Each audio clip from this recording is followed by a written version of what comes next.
What's up, everybody? It's Luke James, not the singer. If you're looking to get your music reviewed, you can hit up this email that's right here. But today, I'm going to hit you up with my thoughts and opinions on this new album from Wiley called Godfather 2. Now, Wiley is a rapper coming out of East London who's known as the Godfather of grime because of all the work that he's put in, and I do recommend you check out the first Godfather because I actually think it was a little bit better than this one. That's not to say this one is bad, because this one's actually really dope on the first half. It's just the second half that falls off a bit, so we are going to start with the good before we get to the bad. Now, the Merker's intro sets everything up perfectly. This is just a string banger where he's rapping with this vicious style, so this was a good way to set things off, just to let you know that he still has the bars, he can still spit, and he ain't fucking around. Very upbeat track, so I thought that fit very well.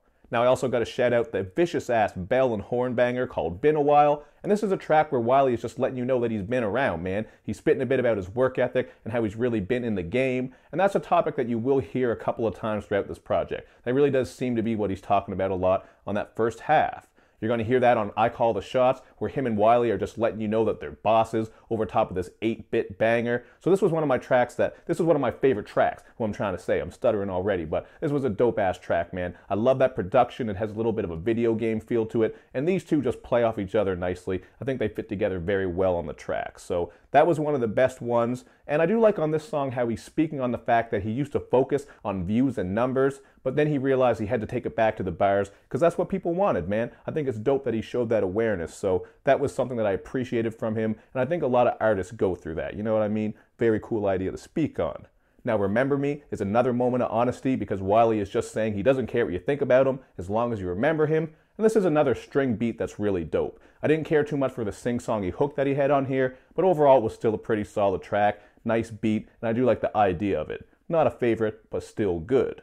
One track that was a favorite, though, is the song Bar. I absolutely love this beat. This also has a bit of a video game feel to it, but more like Atari, especially on the hook where you're just getting that synthy effect. Thought that was really dope. And you're also getting some verses from D-Double-E and Scratchy on this one. I think they both held their own. I like D-Double-E because he has a bit of a unique voice, and I have heard him before, so it was cool to hear him here. So like I'm saying, man, these first couple of tracks, like the first half, you're getting plenty of bangers, and I think that's where he truly shines, because once he starts going with some of the more poppy R&B sounds, he does fall off a little bit. Now, I will say the song Certified with Shaka on the vocals is still a nice summertime vibe, and then with Still Standing, you get a pretty solid track. That one isn't really anything that's out of the ordinary, but there are some nice vocals from Shireen Clarice, and also some pretty light keys on this. I thought it sounded pretty cool overall. That one's not a favorite. Certified, I would say, is a favorite because it is just a fun track, as I said. But, you know, these two tracks aren't really anything out of the ordinary or anything too special. So after you're getting all those bangers and then you get those tracks, I just felt like it was kind of weird. Then on top of that, you get All the Time. This just sounds like a dime a dozen track because now he's doing some auto crooning, really just kind of took away from some of the interesting stuff on the first half.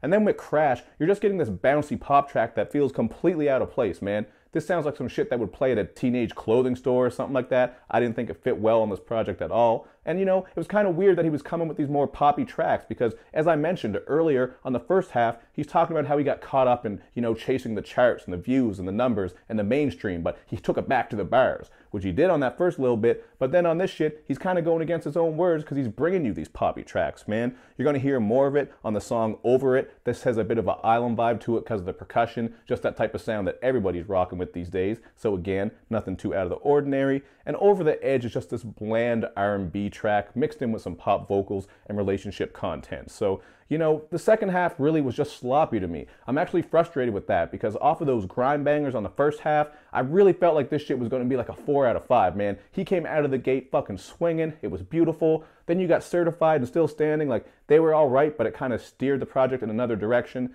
And then with the rest of the tracks, I really wasn't fucking with them at all. So, you know, I'm going to go with a 3 out of 5 here, and that's very disappointing, man. I was really loving this shit, but I think that second half could have been chucked away, so there's not much more I can say on this one. That's how I feel. First half is dope, second half not so dope, unless you want some of that poppy shit from him.